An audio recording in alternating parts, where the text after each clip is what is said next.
Hi, and welcome back to another episode of ADK Talks. I'm your host, Jane, and I'm here with my brother, Steve. Say hi, Steve. Hi, Steve.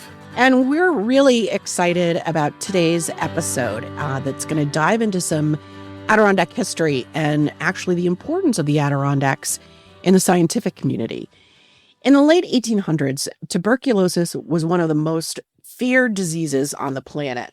There was no cure, no antibiotics, no vaccine, and yet people from around the world traveled to the small Adirondack village of Saranac Lake, chasing hope, fresh air, and science. Today, we're stepping inside what may be the first laboratory in the United States dedicated entirely to tuberculosis research. And it was right here in Saranac Lake. And we're going to delve into the remarkable story of a physician who helped change the course of modern medicine. Our guest today is Amy Catania, Executive Director of Historic Saranac Lake. And if you've ever wondered how the Adirondacks became a global center for healing, science, and innovation, this episode is for you. Amy, welcome to the podcast. Thank you, Jane. Nice Welcome. to be here. Hi, Jane and Steve. So let's just kind of set the stage a little bit for our listeners. The first time I visited the Laboratory Museum right in the center of Saranac Lake, one of the things that I was surprised about was the extent to which tuberculosis, TB, it was sometimes called consumption, was rampant in the United States, and especially in urban areas. What was the rate of infection? And this is in the late 19th century and early 20th century, right? Yeah, so tuberculosis has been on the planet and affecting humans for thousands of years. They found it in Egyptian mummies. Oh, wow. So it's been a problem for humans for a very long time, but it was in the era of industrialization that people, began to live in closed-in spaces and concentrated cities. And that's when tuberculosis really became a much bigger problem. It spread in those sorts of environments. So it was around that time that we think it was killing 1 in 7 people in industrialized countries. So it was killing more people than today are killed by heart disease and cancer combined. Wow, that is a stunning number. Yeah. And so let's dive right into Edward Livingston Trudeau. For those that aren't aware of who he was, can you talk to us about, where he was before he came to the Adirondacks and why he came here? Yeah, so Edward Livingston Trudeau was a young, relatively wealthy man living in New York City. He was a young doctor, and he was sort of beginning his career as a doctor and had, was starting a family.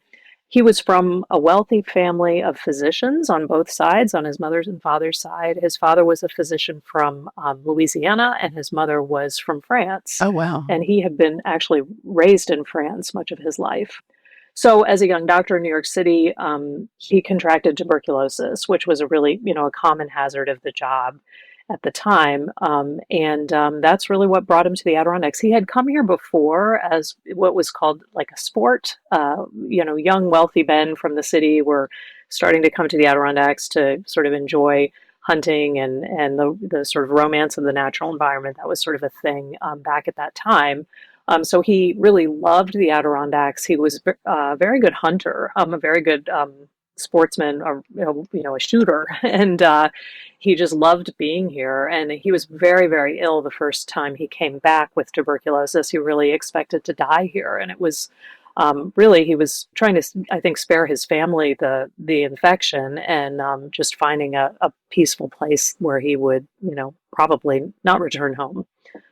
Lucky for him, his health improved, and that sort of began was the beginning of what turned into his experiment here in Saranac Lake in terms of medicine and science. What did the Adirondacks offer, Dr. Trudeau, other people afflicted with the disease, patients? What was it about the climate that they couldn't get in New York City or other places at the time? Trudeau came here, like I said, expecting to die. So I don't think he believed at the time that there was anything that was going to make him feel better. But just being out of the noise and pollution and the stress of the city, he felt peace and I think a sense of sort of well-being that ultimately he sort of credited for being able to get better. It's interesting, the tuberculosis industry in Saranac Lake lasted a good long time past Trudeau's lifetime, and it had changed over those years for sure. And through that time of the TB years in Saranac Lake, the term "the fresh air cure" came to be sort of the term that people tossed around. Trudeau never really claimed to be curing anybody with the fresh air. He didn't believe that there was some sort of magical qualities in the air that were sort of curing people. It was much more subtle than that, and definitely being in the fresh air, he believed, helped people's bodies kind of deal with the disease and gave them the best chance they had to get better. What was the pivot from, okay, coming and taking the cure and the fresh air to inspiring him and informing his goal to find a cure or to understand it and identify it, and that when he decided to found the laboratory, what was that point like? Yeah, well, it really had to do with the research of the German physician Robert Koch, who had discovered germs under the microscope. He discovered the TB bacillus in 1882. And until then, people didn't have any sense of what caused this disease. It was believed, some people believed it was inherited, people believed it was sort of in these humors in the air or in the soil. So there wasn't really an understanding of how it was transmitted or, how to address it. So that was really revolutionary, the discovery of the germ under the microscope. And when Trudeau read the translation of Dr. Koch's paper, he immediately said, I want to do this too. I want to be able to do these studies and try to figure out, understand this disease on this level of microbiology. Trudeau was really at the cutting edge of science in the United States. Many doctors still didn't really believe it. They thought Koch was, a crackpot. It took a long time for Americans to catch up to the science in Europe. So Trudeau was ahead of his time. And here he was in Little Saranac Lake, very cold place, very few people, very difficult climate to live in. And he decided to replicate Koch's experiments in a laboratory setting in his own little home here in the village. So he, really early on brought in this scientific approach to trying to solve the disease. So he builds his own laboratory in his house. Yeah. Stephen, don't get any ideas. I'm sure Michelle doesn't want you to build a laboratory. I've already started thinking about it. Is he also practicing medicine in Saranac Lake and sort of doing this experimentation by night? Yeah, so he's doing all of that. He's a young father. He's a TB patient himself, still quite ill. He's replicating the experiments. He's growing tuberculosis in his little home laboratory with all improvised equipment, and he's growing his sanatorium. And people are coming to his door asking for medical treatment, even bringing their pets to his door because he's the only doctor in the community. He was also the first mayor at the time. Oh, wow. So he was involved in, raising the funds to build the first church, St. Luke's of the Beloved Physician, which is just next door here in downtown. So it's remarkable what he was doing, considering all of those hurdles.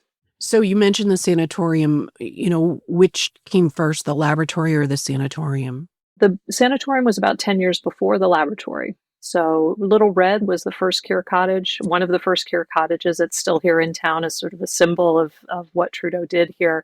It has 1884 in the numbers on the top, and our laboratory was 1894. For our listeners, explain what a cure cottage is. So a cure cottage is, they come in all shapes and sizes. They evolved over time.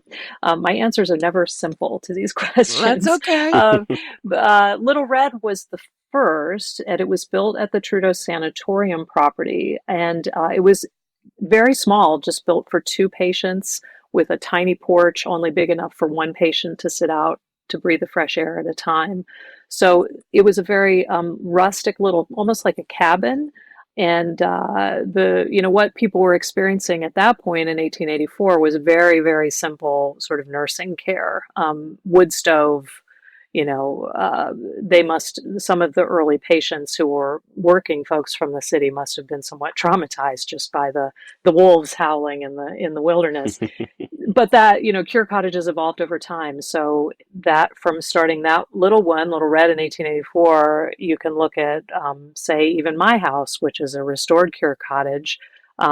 It's a big sort of rambling old building with a whole bunch of porches on it that was a private home where folks took the fresh air cure. I find that fascinating.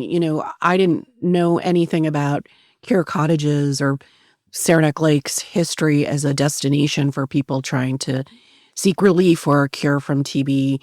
And when I learned about how, there was a sanatorium and people came, all different types of people from all different economic levels, but a lot of people in their own private home would have a porch. Maybe in the South, you might even call it a sleeping porch for the summer, where people would actually live in, sort of glass enclosed where they could open the windows and take the fresh air.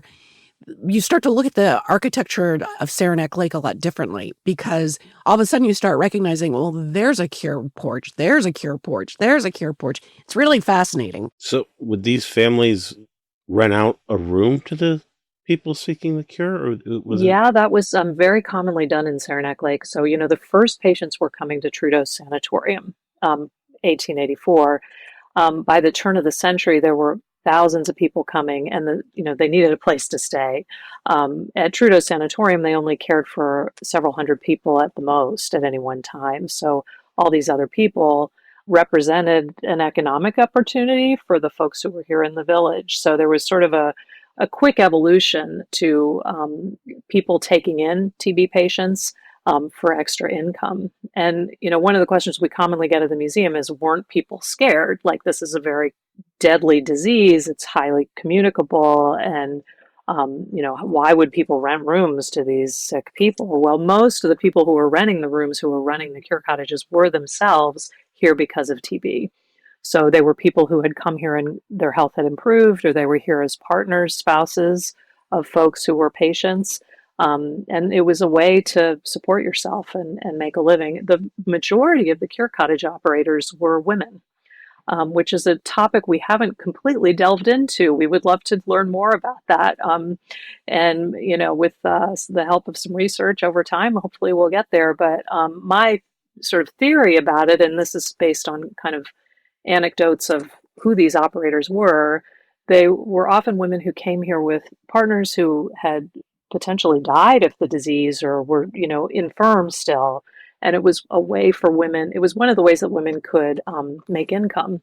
Running a cure cottage was a sort of an accepted occupation, and it involved basic nursing care, cooking and cleaning, and all the things that women knew how to do and were allowed to do. It was, allowable work, but they also knew it was a way of making some really good income. And some women were very successful at it. And you can see these in the deeds where the ownership would change over time. So they would sell a smaller cottage and purchase a bigger one. And they were sort of changing, evolving their business as cure cottage operators. So these houses with porches were literally the first Airbnbs. It does give a whole new meaning to Airbnb, fresh Airbnb. So that's interesting. True. So people are, for lack of a better word, descending on Saranac Lake for the cure. Trudeau is still sick, but doing better. And he's got his little home lab. And what is he doing in there? He's growing the tuberculosis, and he's the I don't know if it's a germ or whatever you call it, but he's growing the organism. And what is he doing with that? Well, growing the organism and then observing it and trying to figure out things that might influence it or keep it from growing. There were lots and lots of experiments done on the germ for a very long time before they were successful. So it wasn't until long after Trudeau died that they were able to perfect the antibiotic treatment against tuberculosis. So his experiments against the germ were not successful here or anywhere until the development of streptomycin and then the other drugs that are needed to be able to address the germ. So he was also checking other people's research. So Koch himself, Robert Koch, after, he'd been extremely successful with his science, and he was sort of this famed scientist in Europe. He got a little, I think, high on his success potentially, and came out proclaiming that a substance that he had sort of made in the lab called tuberculin, he came out and said this cures TB. And it was, a lot of people were very hopeful about that. And Trudeau was hopeful, but also skeptical. And he actually studied tuberculin in his laboratory here in the United States and found that it wasn't successful against the germ. So he was sort of checking other people's science, which I think is a really interesting part of the story. A lot of what they were doing in laboratories here too was checking people, like diagnostic work to, check to see if somebody was sick with TB. So there was that whole diagnosis of sputum, to say a disgusting word. They would, that was between x-rays and then checking under the microscope. Those were the two ways of checking to see if somebody had tuberculosis. So they could finally verify that, yes, you've got it. Yeah. He also, during this time, started collaborating with another doctor, Dr. Baldwin. What was that all about? Well, Dr. Baldwin was one of the many other physicians who came to Saranac Lake with their own case of TB. And, they were drawn here because Trudeau was very admired at that time and respected. And this was sort of considered a center of research and patient care. So Baldwin was one of the first people to come seeking Trudeau. And he showed up here and he told Trudeau said, "How do you know you have TB?" And Baldwin said, "I saw it under the microscope." And Trudeau knew immediately that he wanted this man to work with him because there were very few people in the United States who even understood how to do that. So Baldwin became, an important part of the work here. He lived across the street from the lab. There was another doctor, Dr. Brown, who ended up taking on the running of the sanatorium. He lived on the other corner. So there was this sort of center of, we call it Church Street, but it also could be called Doctor's Row. There were lots of medical offices right here mixed in with the churches. So the laboratory that one can visit today is not the original laboratory. What happened to his first lab? Yeah, well, so his first laboratory and his first home on the corner of Church and Main Street burned down when a little heater malfunctioned while he and his family were away in the city. And that was in 1893. I think it's 1893. It could have been early 1894, so don't quote me on that. But it was, in the winter, the fire just consumed the house. And Trudeau's, I think it would have been understandable if he had sort of packed up and gone home at that point. The sanatorium was not, was just in its very beginnings. That was a huge setback. But there were a lot of people who wanted him to continue doing what he was doing. TB was a disease that affected everybody, regardless of their income. And so there were many wealthy people who had lost. It tended to, strike people in the prime of their lives. So they'd lost, young children or teenage children and their families. And a number of benefactors came forward and said, "We want to help you." And so within, that year, 1894, they had erected a new home on the corner of Church and Main and this stone and steel laboratory next door. Stone and steel, let's talk about that. What lessons did he learn from his first lab that were incorporated into the new lab? Yeah, well, we love to ask the question when visitors come to the museum. When we have a lot of student groups come in and we say, look up, like it's this amazing space, very high ceilings. And we say, everything you see in this room, there's a reason for it. So, why do you think the ceilings are so high? Why do you think we have such big windows? Why are the ceilings brick? And so a lot of it has to do with fireproofing after the first fire, also light and ventilation. For keeping the space clean, because the people who were working in the space weren't only working with tuberculosis, but they themselves had tuberculosis, so ventilation was really important. And light was important because the building was built before electricity, before the village had electrified. That makes sense. Yeah, so it's interesting that, so many features of the lab, there was a real purpose with them. Because to grow the bacillus required high heat, right? So being fireproof was really important.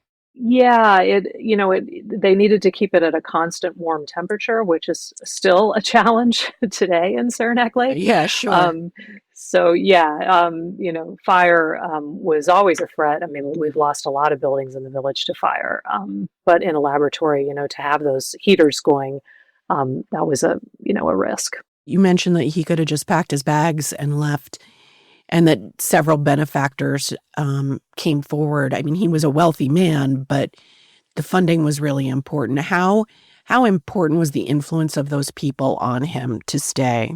Well, I think Trudeau would be the first to say that his wealthy friends made all the difference for him.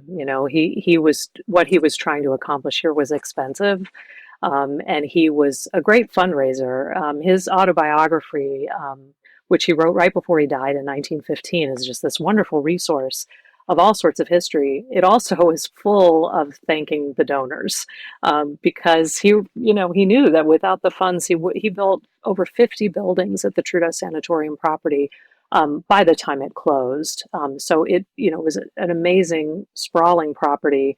He was running the laboratory, really wanting to keep it free from the influences of industry that became harder and harder to do, but wanting sort of independent funding.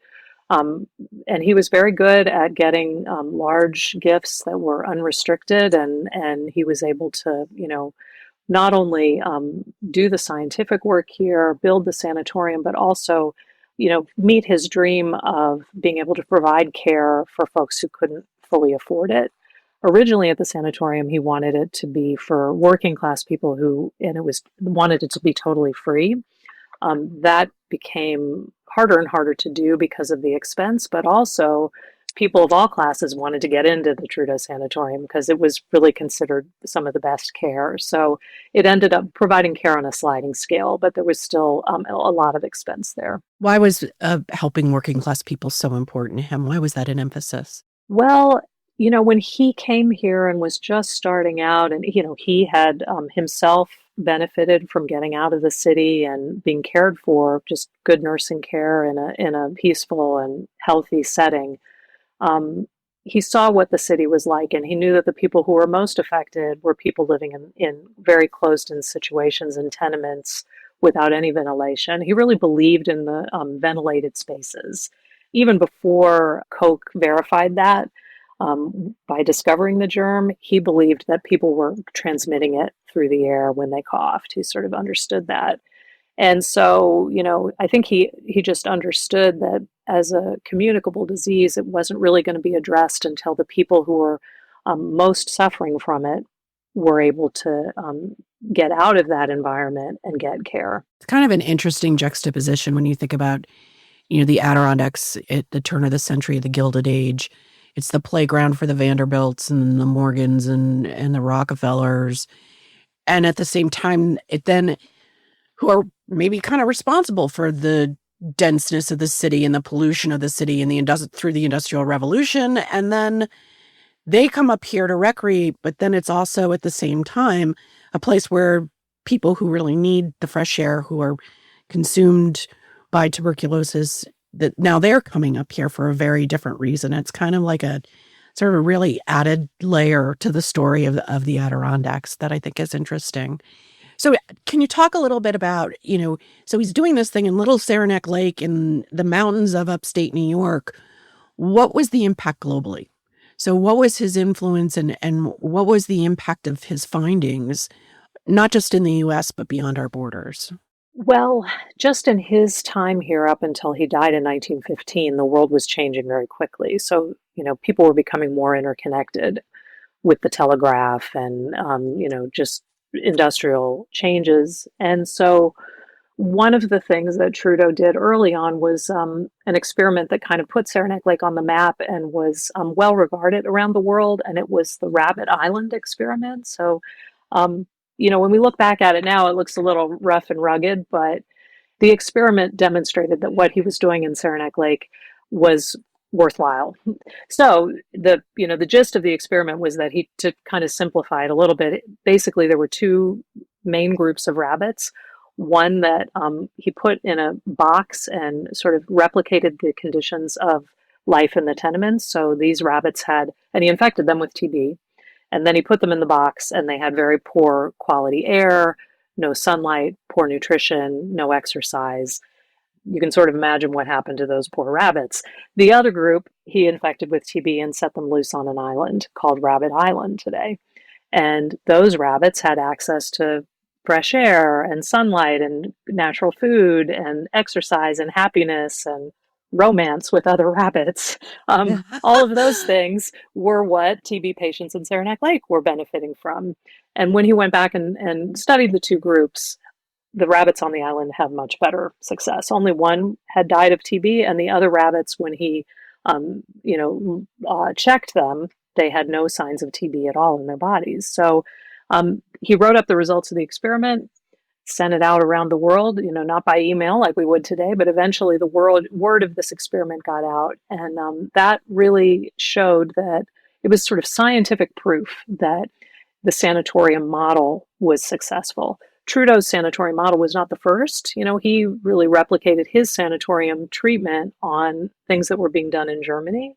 But what he showed was that he could successfully grow that sanatorium model and bring scientific research into as part of that, the scientific research into the germ, but also sort of have a scientific approach to the treatment of the patients.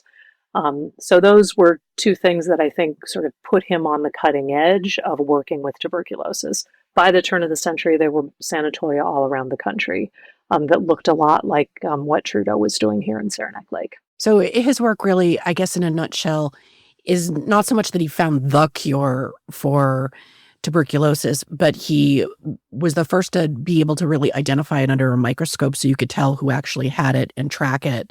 And also validating the fresh air cure as something that is successful in combating tuberculosis and making people well again. Is that right? Yeah, that's a good summary. Thank you. Are there still rabbits on Rabbit Island? That is a good question. It's a privately owned island and it's pretty small. So hard to say. You're not really allowed to get out of your canoe and check for rabbits on the island. So not sure. Is it in Saranac Lake?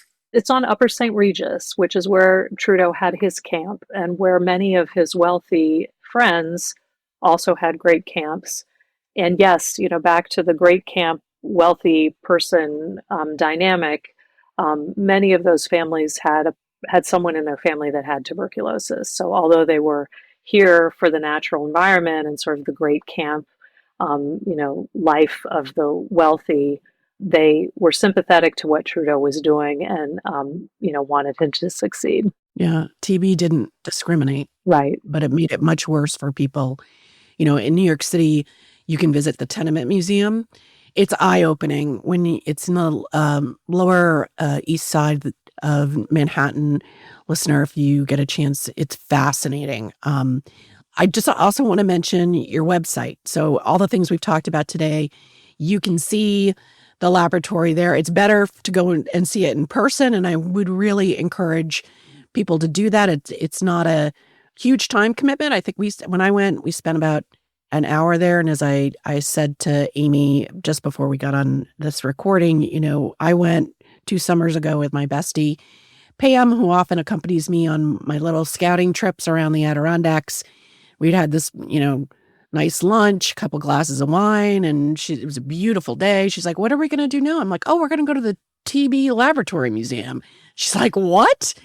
She wound up, I couldn't drag her out of there. She loved it. It's really fascinating. So let's give our listeners the URL to your website. Great. Yes. So our organizational website is historicsaranac.org.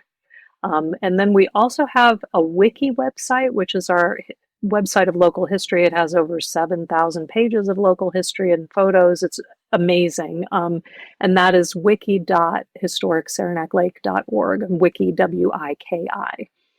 You can get to that from our organizational site as well. But pretty much anything you're curious about our history, you can find out about that and more. So it's a really great spot. That's great. So I really encourage people to visit it. And let's just talk a little bit about what's the experience in the museum. What are the kinds of things people are going to see? Yeah, well, we like to say that our main artifact is the building itself. It's just a fascinating building that's grown over the years. It's got, different nooks and crannies to explore. When you walk into the main laboratory space, we really talk mainly there about the science and the patient care that happened in Saranac Lake. We have a little room, which might be new from when you visited, which is an antique pharmacy room. So it has a lot of there were many, many pharmacies in Saranac Lake, and it has a lot of the things that, were prescribed for patients. So that's really neat space. And then we have the John Black Room Library, which was added to the building in the 1920s. It's a gorgeous room. We use it, as a public space for concerts and performances, and also we have temporary exhibits there. The big news, though, is that we're growing in a big way in size with the expansion into the Trudeau building next door. So, a few years ago, we purchased the second home that Trudeau built on the corner of Church and Main. It came on the market, and we said, this is the only place we would ever grow into. We can't let this building be anything but Trudeau's home.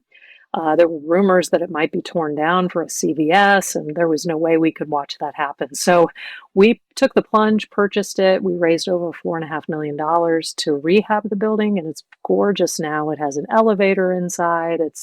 It's totally ready to go, and we are working hard on the exhibits that will open in August of 2026 this year. So what's really exciting about that building is that it gives us a chance to tell kind of the story of Saranac Lake and the village and TB in the broader context of the region.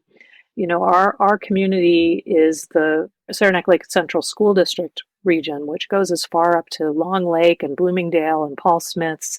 It's a big, big area with a lot of great history that weaves in and out of the TB history. So it really gives us a chance to tell that broader context and then explore more about TB because we have a lot more space to do that as well. So we're very excited about the exhibits, and it really also will give us a chance to really talk about science in the lab.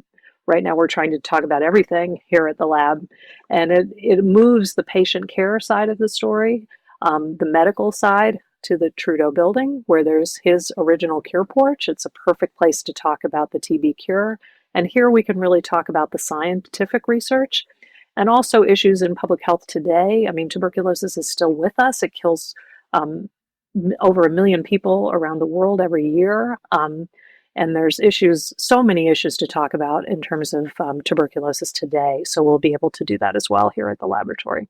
Yeah, I think the museum does a really great job of balancing the science piece and the human side of the story. And, it sounds like obviously that was very purposeful, but I loved the exhibits where they showed, lots of photographs of people sitting outside, even in the winter with lots of blankets. I think there's like I don't know if it's a chaise lounge, but it showed like this is what somebody would lie on. And it always surprises me when you see things from that part of our history. Like people were a lot smaller then. So you see like the beds are smaller and stuff like that. But I think it does a really great job, and having this new expansion will allow you to go deep on both parts of the story. And I saw the building when we visited in 2024. It was very much under construction, but you could tell just from walking by how beautiful it was going to be. So I'm excited to see it this summer when you guys open up again. That's awesome. I just want to fast forward a little bit. The sanatorium eventually runs out of its usefulness, right, in probably the 50s. And how does that transform into the Trudeau Institute? What's sort of the next generation of that? Can you talk about that a little bit? Yeah, so Trudeau has been a long name in our history, and it still is today. So we still have Trudeau Institute today as the Modern Research Institute in Saranac Lake. They still study tuberculosis, which is pretty amazing that research is still ongoing. Trudeau Institute is really the modern version of the science lab that is now a museum.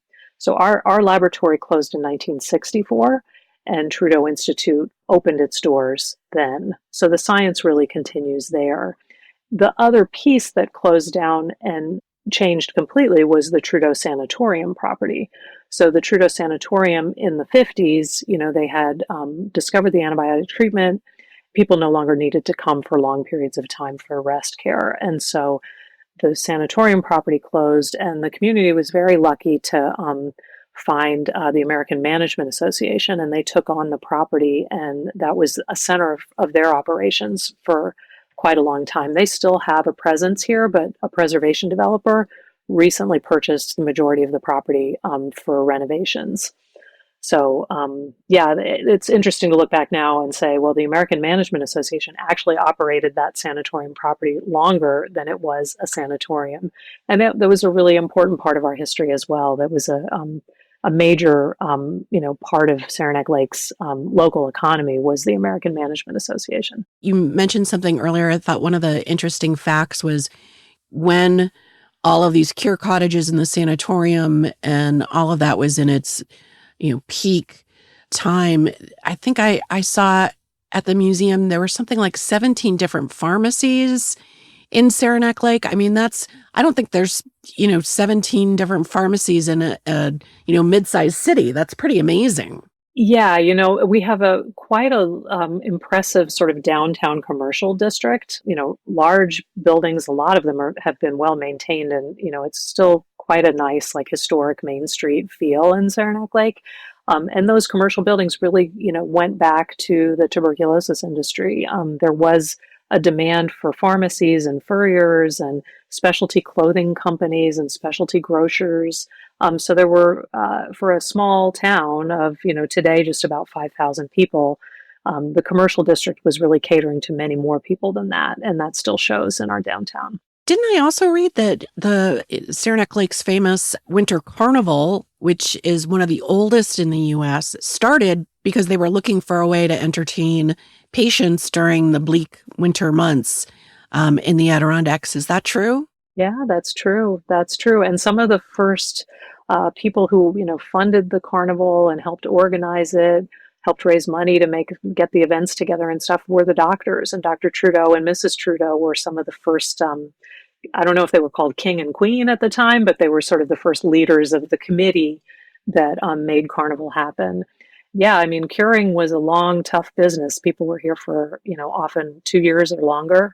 And, just sitting out on those porches in all temperatures. And so, giving them something to look forward to in the winter, something for their families to participate in, that was definitely good thinking. And we still benefit from that today. It's keeps your spirits up in the long winter. Yeah, it's a week-long celebration. We have lots of information about it on adktaste.com if you want to take a listen or a look. They build a ginormous ice palace that they get the ice from the lake. And because it's been so cold this winter, I don't think that's going to be an issue. Building that this year, that'll be great. There's parades. There's all kinds of great activities. In order to participate in some of the things, you need a button and a poster. And I just want to make a little interesting connection. Gary Trudeau, who is the famous cartoonist who created Doonesbury, which has been a favorite of our families for many, many years. He is Dr. Trudeau's grandson, great-grandson? Great-grandson, and he does the poster every year. There's always a different theme. They're very cool. He does a great job with that. So it's kind of cool to have that Trudeau aspect still apparent in the carnival every year. Yeah, we're very proud. He's our our local famous guy. We had a lot of famous people here in Saranac Lake, and Gary is one that is very historically connected, which is fun. And a lot of folks ask about him and is there a connection? And definitely, he went to elementary school here, and was very connected to his history here. So. In the new Trudeau building, we'll have the opportunity to have a little gallery we're calling the Doonesbury Gallery that presents some of that history. Fun. And I just had the opportunity to pick up the Pulitzer Prize from him just last weekend.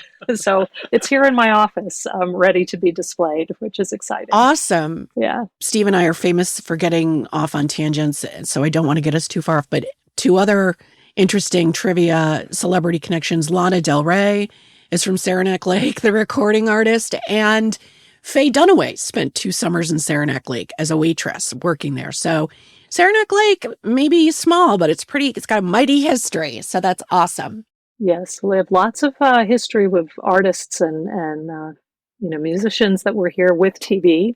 William Morris, who was the talent agent and impresario for folks in vaudeville and beyond, he was here with TB and helped establish the Will Rogers Hospital. It became known as the Will Rogers Hospital for TB patients. So lots of great history there. And just a little aside, speaking of tangents, I actually was Lana Del Rey's Spanish teacher when she was in 8th grade. Oh, wow. Muy bien. Yeah, and her stage name, I just want to point out, there's like the Spanish going on there with Del Rey, so I take full credit for her inspiration. I think you should. No, I really shouldn't, but it's fun. I definitely think you should. And actually, that takes me to get us back on track. That's a great segue. You've done a lot of research on Latin Americans who came to take the cure here. Talk a little bit about that for us. Yeah, well, that was what I was teaching Spanish, and that was really earlier in my life. I was a Latin American history student, and when I came to Saranac Lake, I discovered the story of the Latin American patients who were here, and really dove into that research, and it was such a fun way of getting connected to this community, which was new for me. And it really just kind of brought the history to life. There were thousands of patients from all over Latin America who came to Saranac Lake during the TB years from every country in Latin America, mostly from Cuba and Puerto Rico, but every other country we found patients in the records. Most of them went back home if they got better.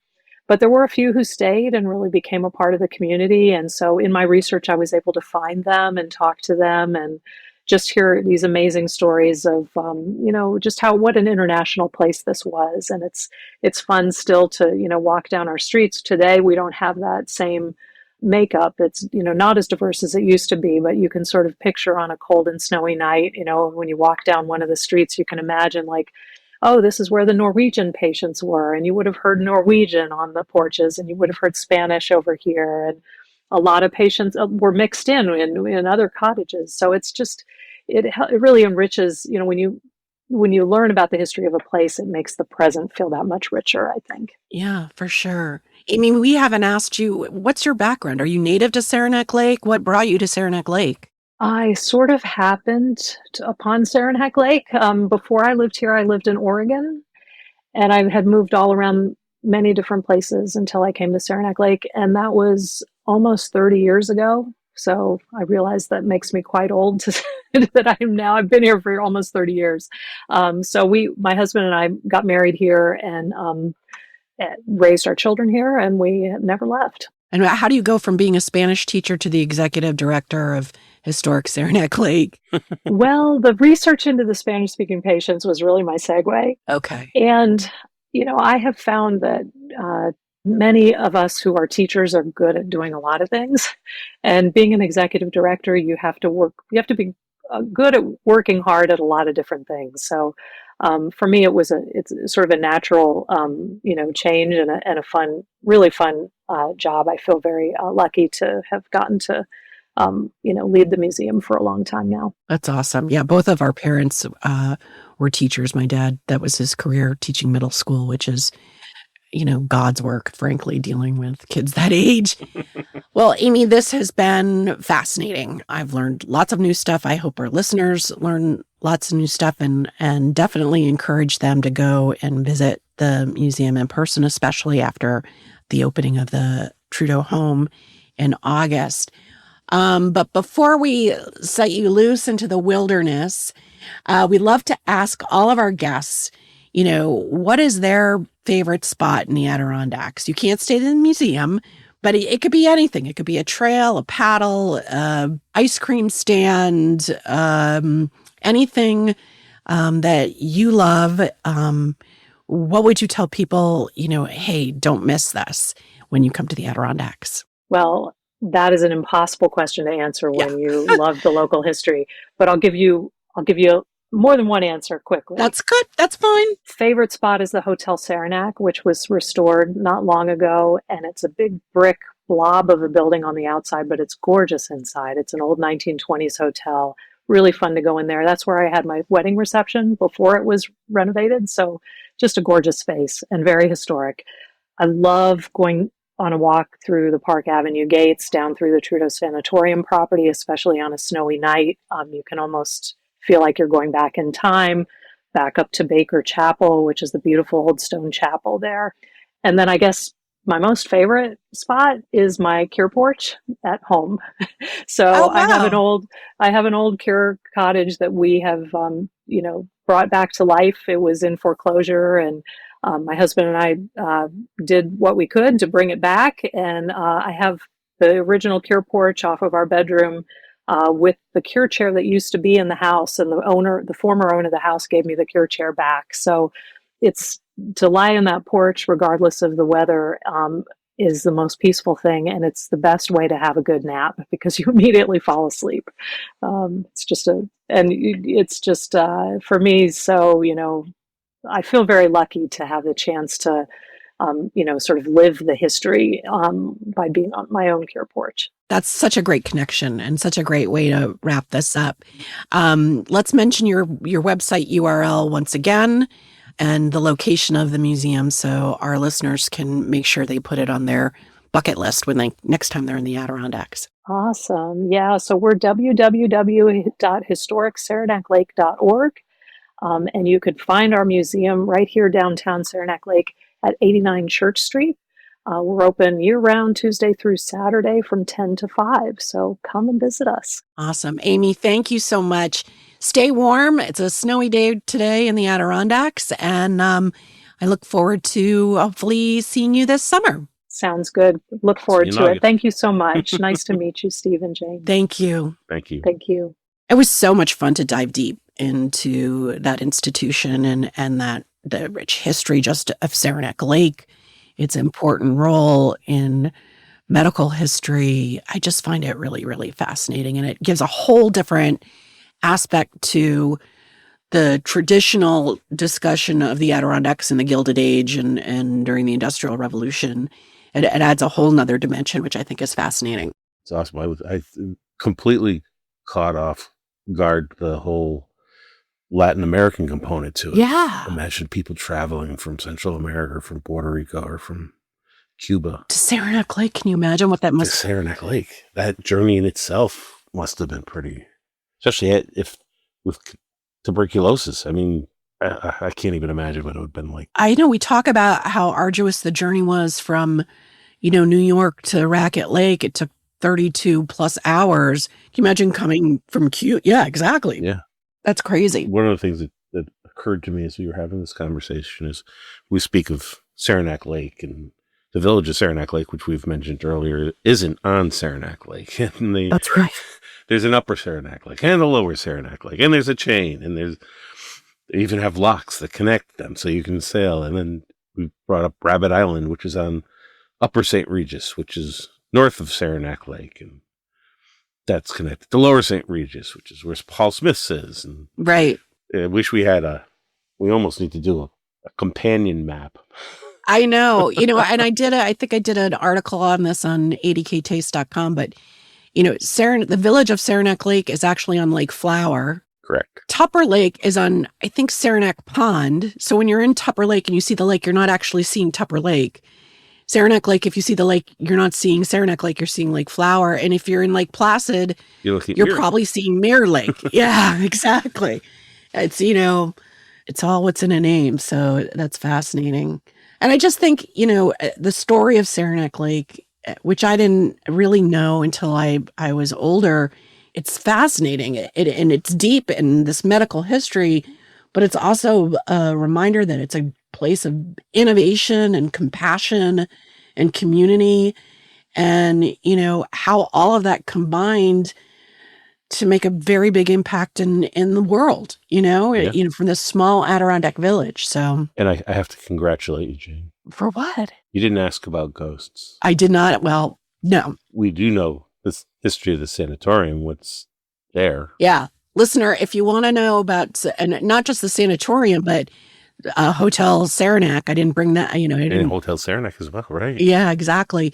We'll put a link in the show notes. Listen to the interview with the Adirondack Park Paranormal Society, and you'll learn some really fascinating stuff about paranormal activity in Saranac Lake. And you even experienced it yourself at a Hotel Saranac. Just a little. Just a little. I was there with someone who wasn't there. That's right. I don't know if that was the scotch talking or the spirits. It was some kind of spirit. I thought they were going to pour me a scotch. That's why I was in the bar room, because I thought there was a bartender, and I must have imagined it, or it didn't want to interact. Didn't want anything to do with me, apparently. Yeah, exactly. And speaking of APPS, they will be on a future episode of ADK Talks. We're going to have them back. I'm super excited about that. We've got some really great stuff coming up.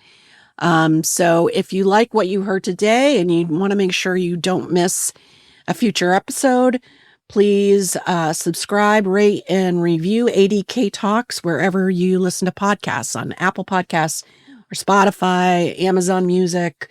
We're even on YouTube. So doing that not only will keep you abreast of what we're talking about in each new episode, but it will help people who are looking for stories about the Adirondacks find us more easily, and help to spread the word about this region that we love. And for more Adirondack stories, events, and hidden gems, please visit adktaste.com. And while you're there, why don't you sign up for our newsletter? It comes out weekly, and we talk about, what fun events are happening, news, insights, restaurant reviews. It's a great way to discover places in the Adirondacks. Any final words, Steve Areno? Well, we're glad you're back. I'm back. Get your COVID vaccination. I didn't, and I paid that price to. And also, pay attention to your eyes. Yeah, that's really scary, but I'm a little sick of people saying to me, oh, I love your podcast and you're great. It's really fun when Steve's on too. It's highly annoying. I am, or it is. You are, and it's the story of my life, you upstaging me. So, all right, listener, until next time, we look forward to entertaining you again and helping you understand all the great places and the stories behind the people of the Adirondacks. Indeed. All right. Take care. Bye-bye. Bye-bye.